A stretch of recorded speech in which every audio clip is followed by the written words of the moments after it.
especially in summer.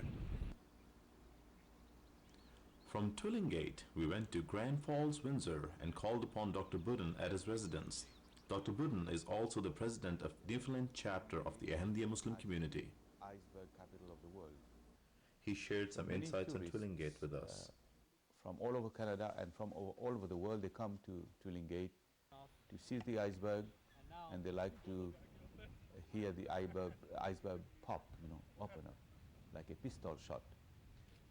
So this is a very great attraction, and I'm not going to lecture on iceberg, but this much we should know that these icebergs that come here, they break away from Greenland glaciers, and then they come through the Labrador Sea towards the north of Newfoundland. But they are about 25,000 years old. They are very, very old. Right? And nowadays we are having many more icebergs, and we feel it's because of global warming. Dr. Budden also led the delegation to the medical facility where he practices as a neurologist. I am a neurologist.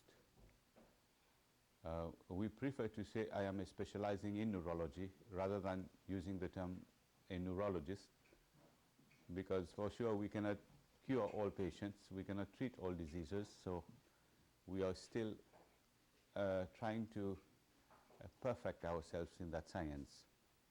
Dr. Budden's passion to serve the ailing reflects in this plaque, the likes of which are common in medical facilities and hospitals around Canada.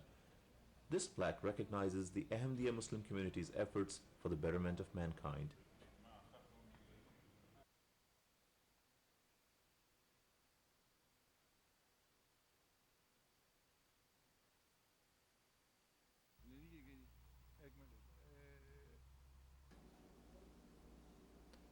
The Atlantic salmon, or Salmo salar as it is classified scientifically, is an important part of the North Atlantic waters and has been a part of the habitat both as an ecological factor and as a huge delicacy.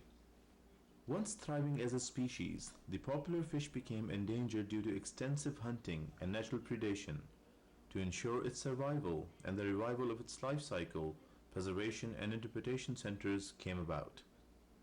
This is why the Fish Ladder Seminoid Interpretation Center of Newfoundland plays an important role in the preservation of the Atlantic salmon.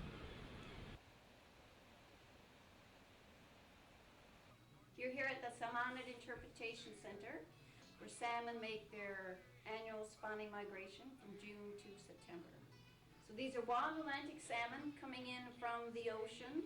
They're coming in from up the coast of Labrador and Greenland, entering into the Bay of Exploits down in Botwood, and heading up to the spawning grounds. So they will spawn in October. Some will head back to sea after they spawn. Some will overwinter and head out to sea in the spring. Most of the salmon on this river are grilse. That means they spend 1 year in the ocean and then they come back, so they tend to be smaller salmon, between 3 and 6 pounds. The biggest salmon we've seen on the river go through our ladder has been about 20 pounds, but you only see 1 or 2 like that. Large windows show visitors and salmon enthusiasts a close-up of the busy feeding fish. The purpose of the center in a capsule is to provide a familiar environment to the fish, both for feeding and spawning cycles. Using their natural method of jumping into bypasses in search of fresh water, yet unaware of the caring gaze of their human benefactors, the salmon use this diversion system built in 1987 to carry on their journey.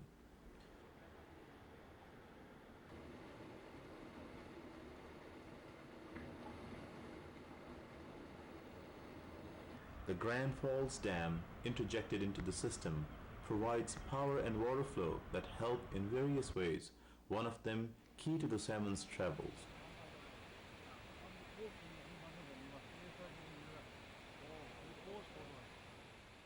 About 20,000 salmon use this bypass each year, spawn and feed, and are on their way to open waters of the Atlantic. To ensure every angle of research is complete, radiotech is inserted into randomly selected salmon to better monitor their course.